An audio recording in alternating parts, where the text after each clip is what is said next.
Hello, this is Tina Rattke. Thanks for joining me in my stamping studio.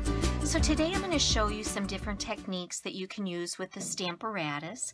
And so I'm going to show you the different features for doing multicolored stamping, for doing hinge stamping, for doing mirror stamping, and then doing round and round stamping. So let me go ahead and get things set here for you. This is the first card that I'm going to show you how to make. And this features the Tuscan Vineyard stamp set.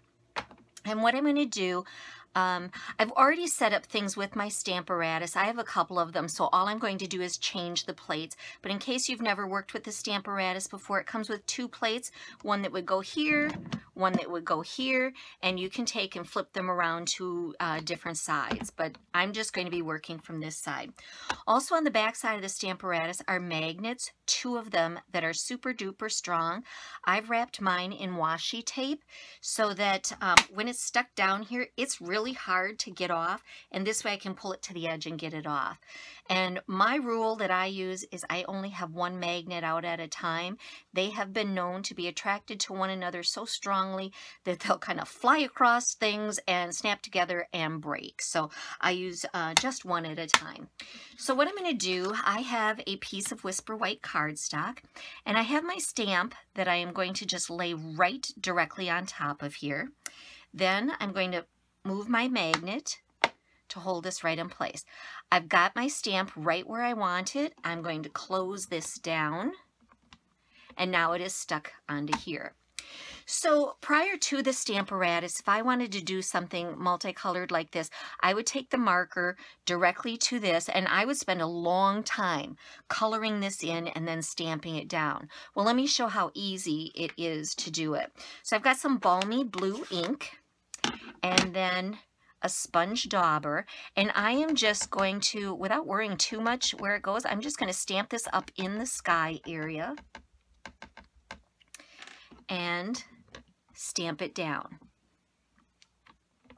The magnet helps to hold the paper in place so that it doesn't pull up. And then what I would do next is go to the next color, but I don't want to muddy from one color ink pad to another. So in other words, my next color is Fresh Fig. I have a new sponge dauber. So if I were to take this and just color over here and then go back to the ink pad, what's going to happen is I'm going to start transferring some of that balmy blue ink onto the Fresh Fig stamp pad, and I don't want that. So just with a little baby wipe, I'm going to wipe off what's here already and go to the Fresh Fig, and this time I'm going to kind of stamp it where the mountains are, and there's a little building in there. We'll tap that. Okay, stamp this down. Okay, so you can kind of see it starts to blend some of the colors together. We're going to wipe this off. And then next I'm going to go get these closed. Next, I've got some Mossy Meadow, and yet another sponge dauber.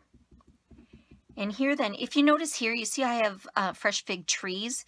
I am going to go back over those here with the green Mossy Meadow.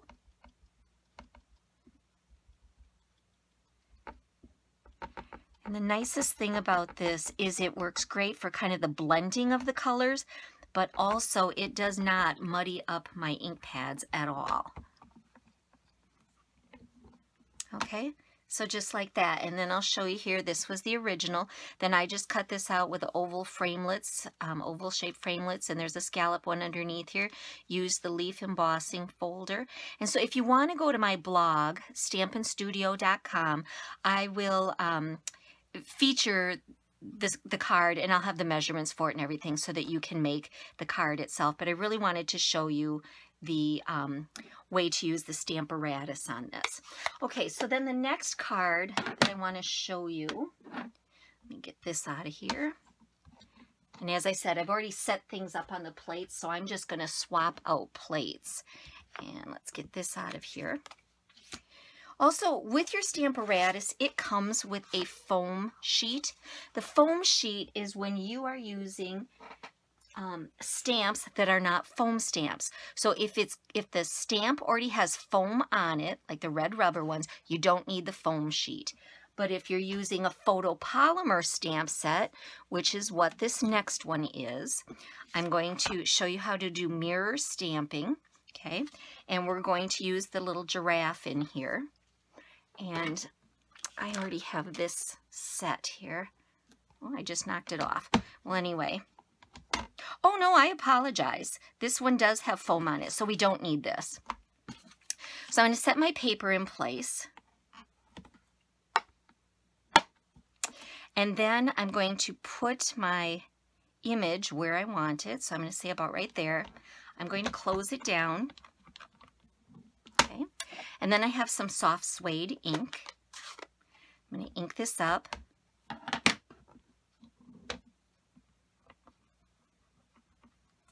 And stamp that down. Now, to get this second image, what I'm going to do is I'm going to move this out of the way. I'm going to get out the silicone sheet, which is something that we sell. And I'm going to hold that in place. I'm going to ink up this giraffe again, stamp it directly on the silicone sheet.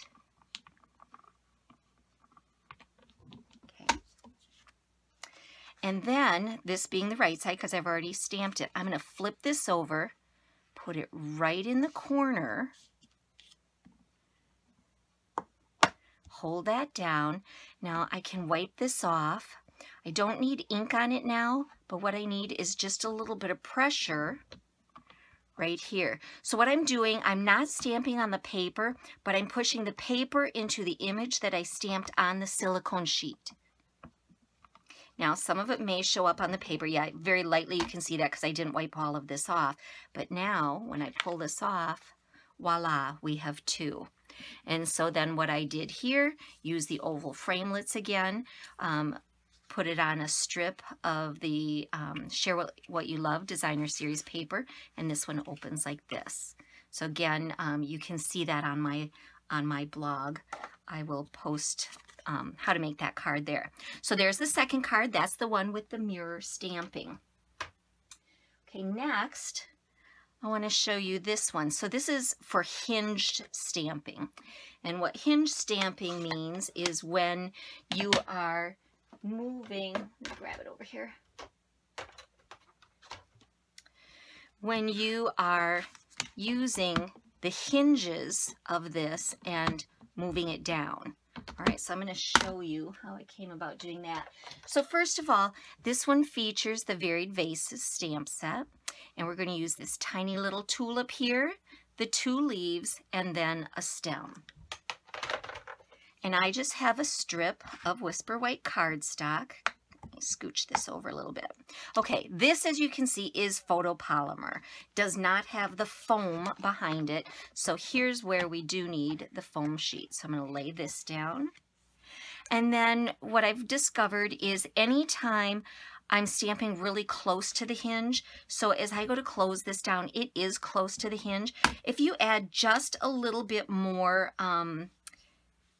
thickness to things, it tends to work out better. So by using the silicone sheet, putting it right up in there, and then putting my paper down, it just brings it up enough where the hinge part doesn't interfere. So I'm just going to secure that down. I've got it right up in the corner. And then I'm going to use some lovely lipstick ink. And what I'm going to do here is I'm just going to put an ink pad under here. It props it up a little bit better. And on such a tiny image like that, I could ink it up like this. But what I found, anyway, get ink all over here. So on a tiny little image, I can just ink it up with a sponge dauber.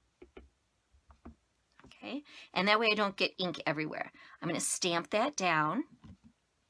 I'm going to move it down one hinge and stamp it again. So this is hinge stamping because you are utilizing the hinges here. Oh, I just see I scooted my paper a little bit, so I'm going to just move that over a bit. There we go.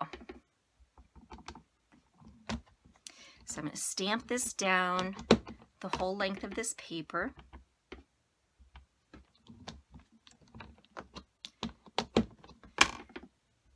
So you move it, you ink it, you stamp it.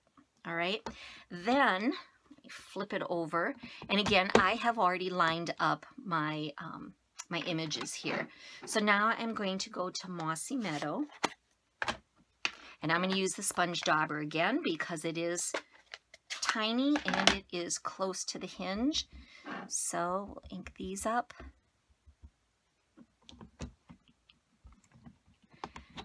Move it,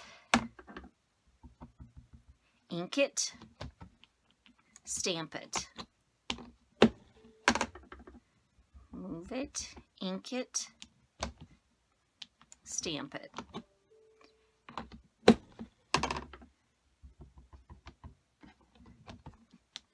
And let's get one more in there.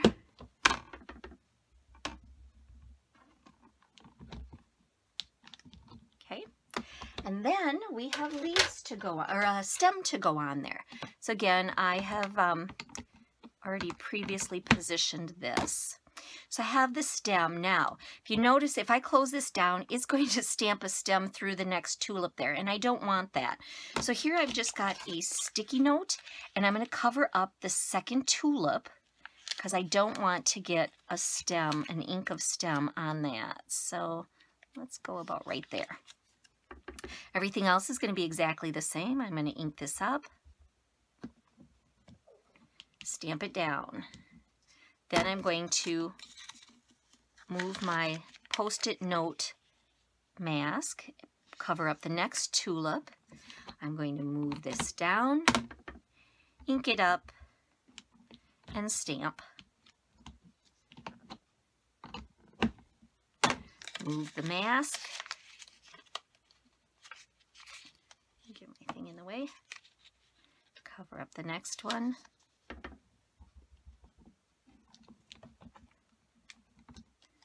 And I think we have one more here. I'm going to move my magnet up towards the top now, get it out of the way here.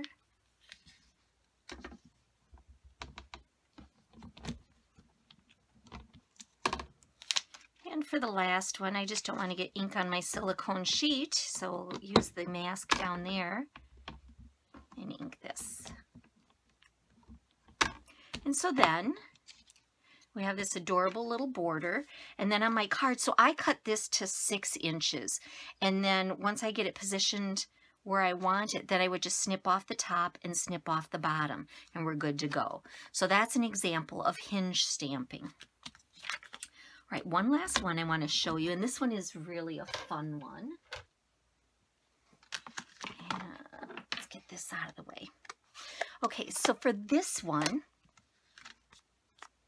it's the round and round stamping here. And so you could take an image, stamp it, and, you know, just kind of keep going around. But if you're at all like me, it's not going to be evenly placed around there. So let me show you how to do that. So the first thing that I did for this particular card is I took a 4.5 by 4.5 piece of Whisper White cardstock.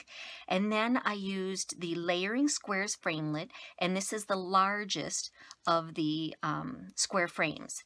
I centered it right on here, and I cut it out with a Big Shot, which gave me this, and I'm going to set that aside and use it in a minute. But then I ran this same piece through again with the same die, and I angled it on here. Okay, and that's what gives me this image. So then what I'm going to do, don't need my foam sheet, and actually I don't need that either. So I'm going to put this right here. I'm going to put my paper, so this I'm using as a template, and I'm going to put my paper that I cut out with the first time I ran it through the Big Shot, and I'm going to position it there. And then I have from the Ribbon of Courage stamp set this tiny little heart here.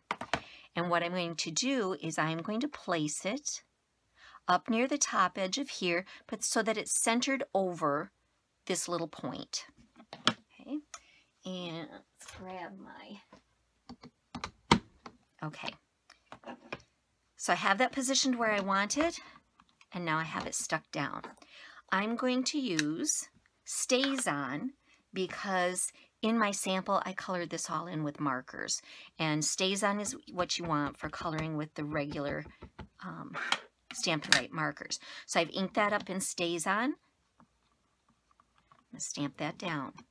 Now what I'm going to do is I'm going to move this. I'm going to turn this so that it fits up in that notch. Hold everything back down and ink this up again.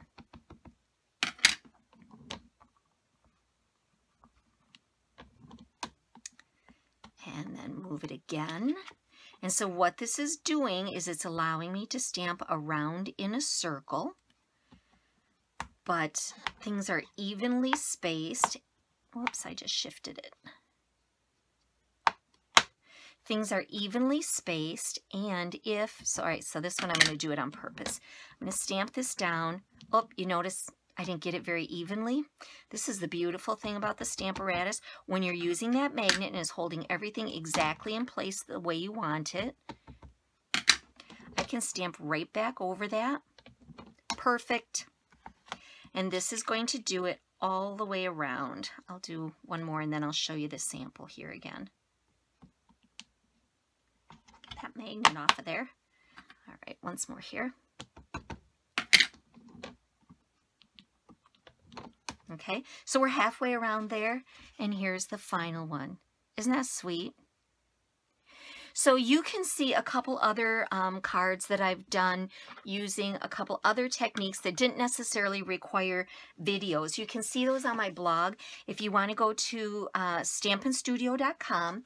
And then on May 30th of 2018, I've shown how to do rainbow stamping with markers. And then on June 4th, 2018, I've shown another technique with the Stamparatus. So the Stamparatus is a really, really cool tool that can be used for so many, many different things. These just kind of touch the surface on it, but it's really fun, and I hope you'll give it a try. So I hope you enjoyed your visit today, and I'd love to have you back another time. Be sure to check out my blog, stampinstudio.com. Thanks, and happy stamping. Bye-bye.